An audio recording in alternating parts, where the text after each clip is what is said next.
Have you ever experienced a friend breakup? Even with the best of friends, y'all, they happen.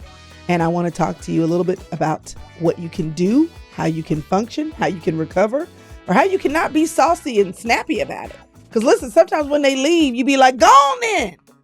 Go on then. Let's talk about it today.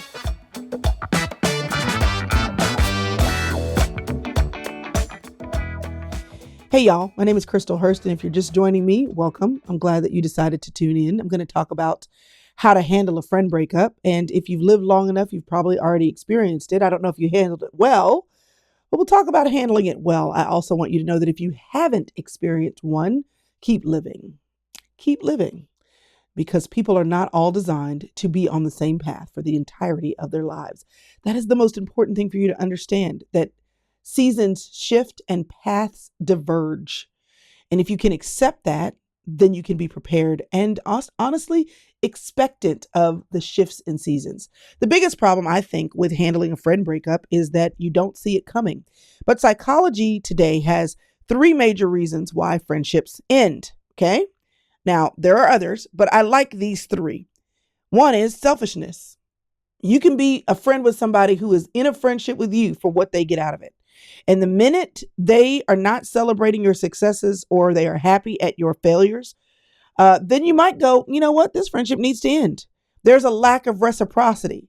They're selfish. You're selfish. It's too one-sided. Now, don't get me wrong. I've had some one-sided friendships in my life, and sometimes that is the ebb and flow of friendship. Sometimes I give them more and sometimes they give me more. But if the tenor of your relationship is the lack of reciprocity, eventually that thing is going to end.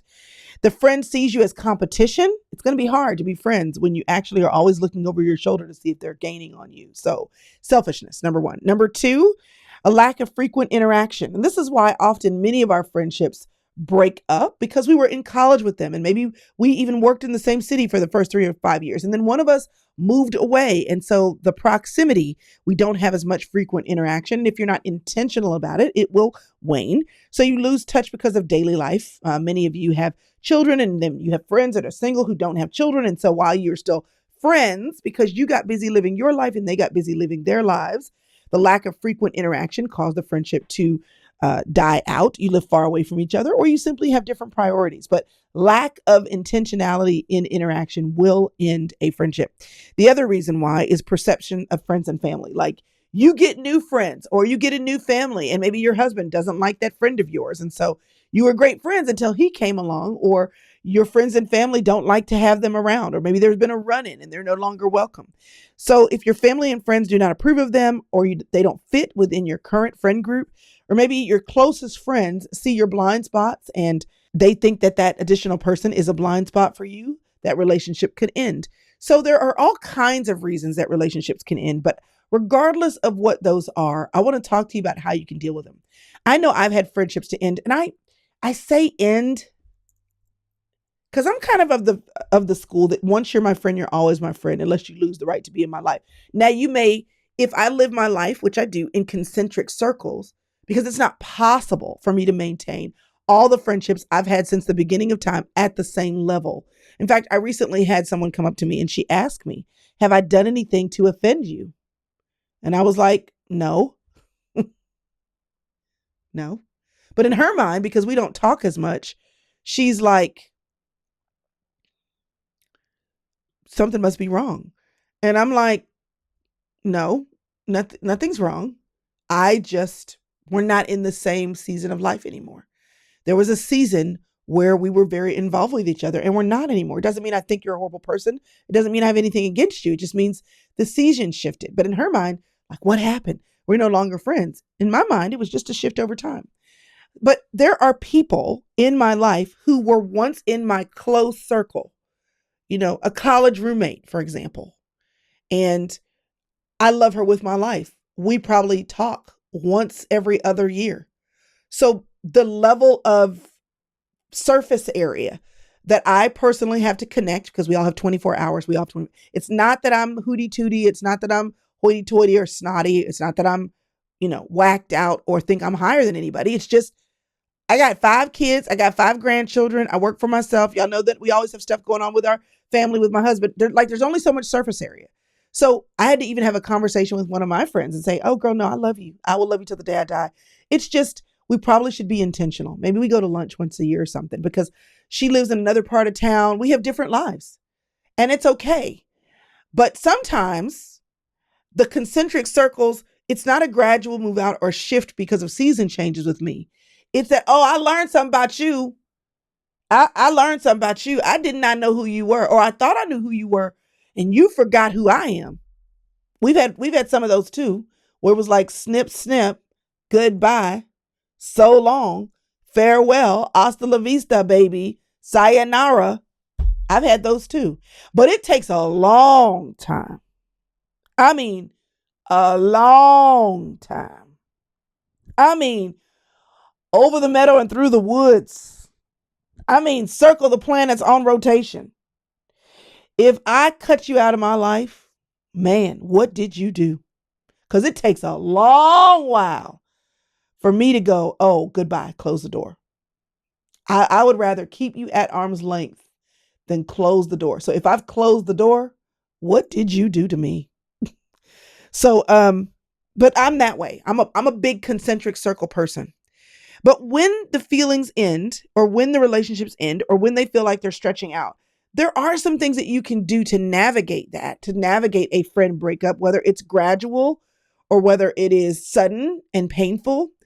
And I want to share some of those practical things with you. So the first thing for you, and y'all should know this shouldn't surprise you. I need you to be honest with how you feel about it, because friendships that change, friendships that morph, and friendships that end are deaths.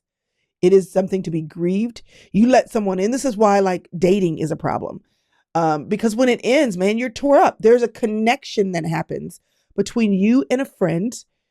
You let them into your space. You let them see your vulnerabilities. You let them speak into potentially even who you are and what you're doing. So when it ends, it hurts. It hurts. While some relationships only are supposed to last for a season, you don't want to deny the grief, because you can carry that grief for a lot longer than the actual friendship even lasted. But if you're not acknowledging of the grief and you try to keep going, it's the equivalent of someone in your life that is close and valuable, a parent, a sister, a cousin, because the life that you're living will no longer have them in it. Or you have to reconcile that it will very infrequently have them in it. So the first thing is to be honest about how you feel, to be honest about who is actually doing the breaking up, not to place blame, but to understand the sequence of events, and for you to take ownership. So if they left you, for even you to say, okay, I am deciding to say that this friend is no longer in my life.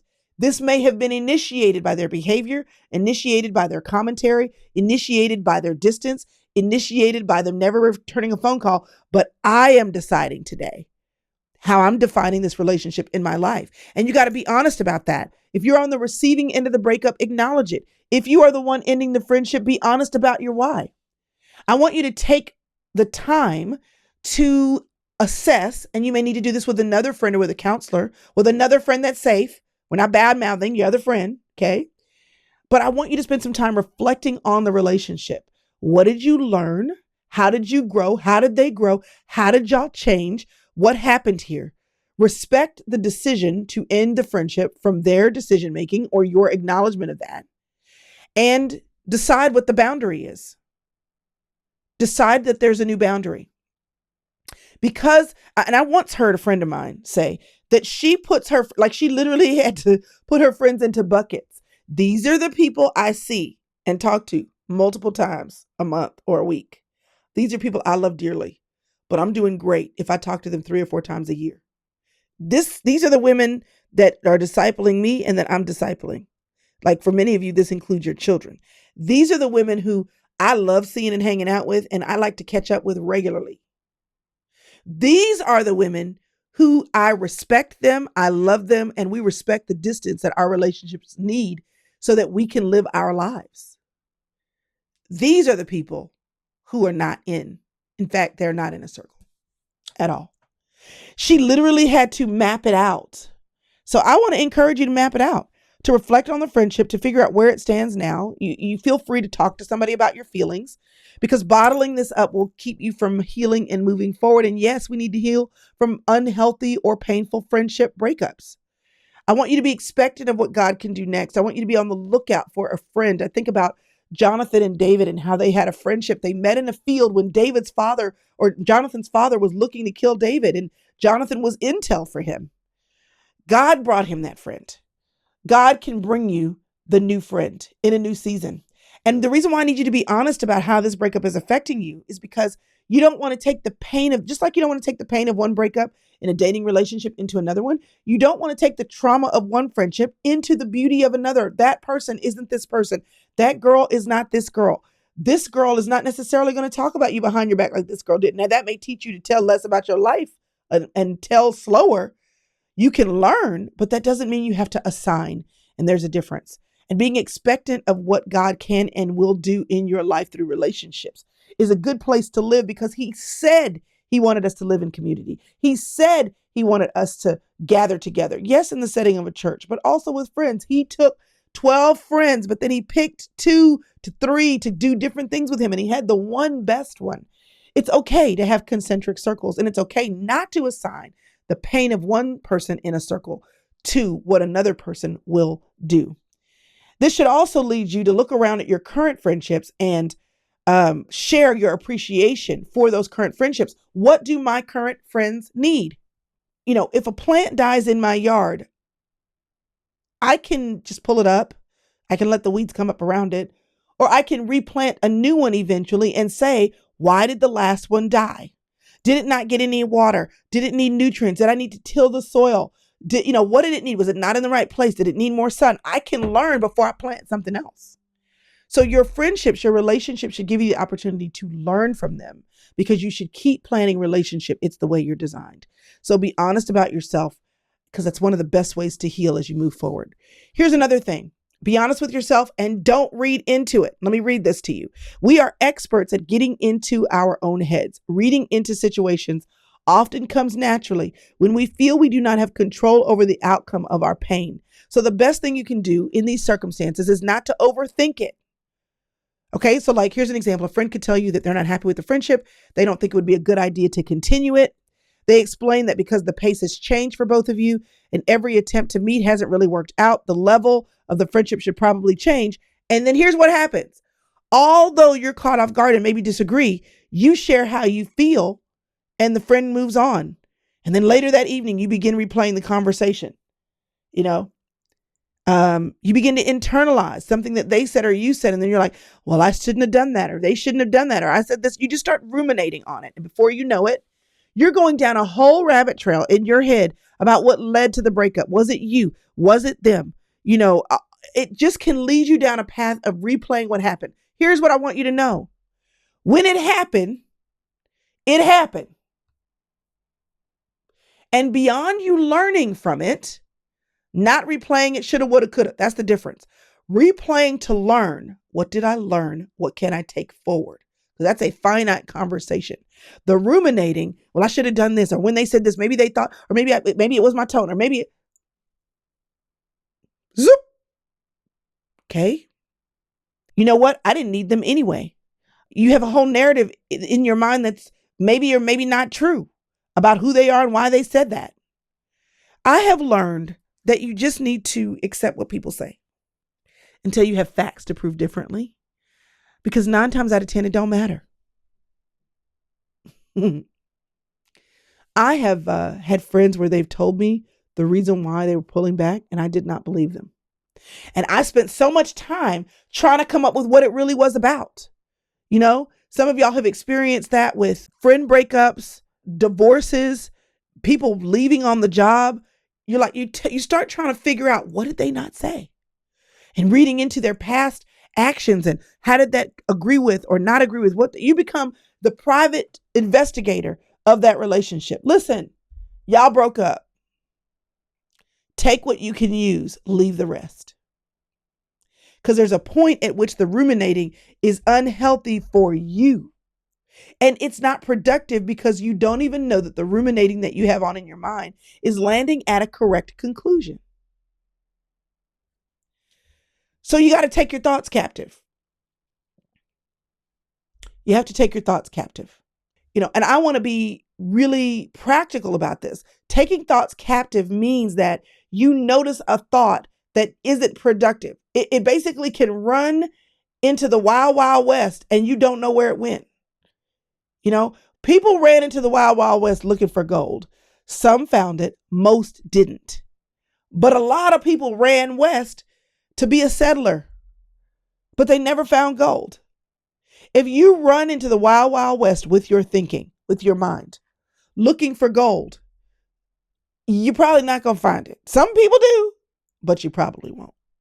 And if you feel the need to go into the wild, wild west, don't travel by yourself. Take somebody who is a good traveling companion. Get your counselor, get another friend, get somebody else who will put a time on it. They will say to you, okay, I think we've talked about this long enough. Or you can't know that, Susie Q. Or you know what? You'll never know that, Barbie Ann. Who is Barbie Ann? Who is Barbie Ann? I don't know. But someone that will go with you so that the trip down memory lane or figure it out lane isn't a trip with no purpose. Because I don't want you to get stuck out there in the wild, wild west thinking things that you can never actually know. So you have to think about the good in the relationship. What did I learn? What was good about it? And move on. Move on. Although some friendships only last for a season, there are others where it's just timing. But the key thing is don't go down the rabbit trail. And here's another thing I want to give you for hope, okay?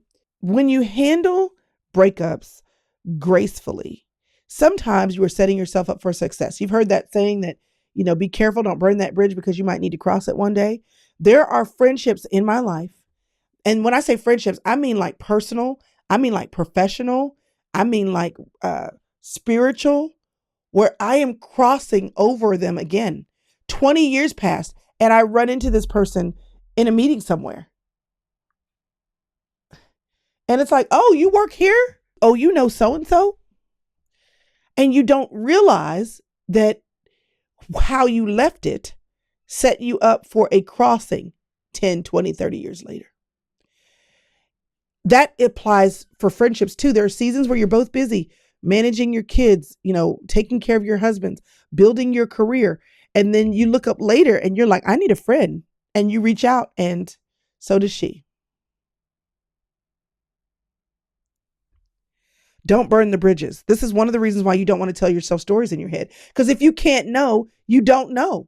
And doing anything else that sets you up for failure in your expectations can hinder the rebridging later. So the first thing is, be honest. The second thing is, don't read into it. The third thing is, double down on the relationships that work. Go beyond being grateful for them and be intentional about them. Once you figure out what you learned over here, decide that within your power, it won't happen again over here. Double down. If a friendship falls away and someone says, because you just don't have time for me, I need to know that my friend is going to be in my world. Okay, learn from that. And then look at your existing friendships and say, what did I learn and how can I use what I learned? If you break up with a friend because they take something confidential that you told them and they use it against you, because, people will do that, they will take your words and they will, in front of other people, use your words against you. If you learn that they're not a safe place and that they will take what you said and weaponize it against you, okay, then the next relationship you go into, you double down. What did I learn? I learned that there are some things I need to wait to say, that some information everybody doesn't need to have. You will learn that, the lesson, the hard way or the easy way, the hard way, and you will double down the next relationship on taking your time. Because some of us move too fast. We're so desperate for connection and desperate for friendship that we tell all of our secrets to the first person that will listen. When in reality, you want to double down on the friendships that are proven, and then you want to tell them what they need to know. You save all the juicy stuff for the people who know you really well and you know for sure not going nowhere, and your counselor. The new friends or the existing friends that you want to go more deeply with, be careful. You should learn the lesson from the relationship that you had before. When you experience a friend breakup, you should feel grief. There is detachment. You don't have someone who's in your space, in your home, praying with you, praying for you. You don't have the person who who has walked with you over time use as ammunition things that they know about your story. It is to your advantage to grow wiser and to ask yourself, what did I learn? What I want you to know is that friend breakups happen because you're alive and living things change. And if you don't change and move away, someone else will. That's okay. If you have a friendship that you get to maintain from elementary school, you are amazingly blessed. Most of us won't have that, and that's okay too. But learn and grow, let go and then release. Release and don't ruminate, but do remember, and then learn and double down in that learning. Okay? Because you're supposed to have friends. You're supposed to have a sister circle. You're supposed to have a group of women who you live life with, life on life, that they know where you live. They can come see about you if necessary. Will break down the door if you haven't answered the phone in days because they're concerned. You need people that will go to war for you. You need people for which you would do the same. And you don't get to that level of relationship without investment. And sometimes the investment requires you kissing a few frogs before you find the one that's the prince or the princess that will stick with you for the long haul. And it's okay. It's okay. So if you lost a good friend and you have not acknowledged it, acknowledge it. She's gone. Move on. If you have a good friend that's falling away and you need to be honest about what you need to do to resurrect it or to be honest and release it, do that. Don't let it just fray out here. Be the bigger person. That'll say, I love you with my life, girl. But I don't want you to ever wonder if there's something wrong. There's nothing wrong. I just want to clarify with all of my friends, why I've been distant, why I never text you back, why all these things. And so I'm here for you if you need me. I just want to let you know this is where I am. And while I love you, I can't be the good friend that you've been trying to be to me. And that's my last thought. If you're the person who's doing the breaking up, be forthcoming. Don't be weaselly about it. Say what you need to say. Be kind. Make it about you, not about them. Leave them blessed. Bless your friends, even if you have to bless them as you back out of the doorway. So I hope this has been helpful to you. And here's my question. I want to know, have you handled your friendship breakups in the past? And based on maybe the friendship breakup that is facing you right now, what do you need to do to move forward? Answer in the comments. I'd love to see what you think about it. If you think that this has been helpful, share this episode with a friend because, listen, that's what friends do, right? We learn, we grow, and we share. And we bring people along our growth path along the way. Have a good day, y'all.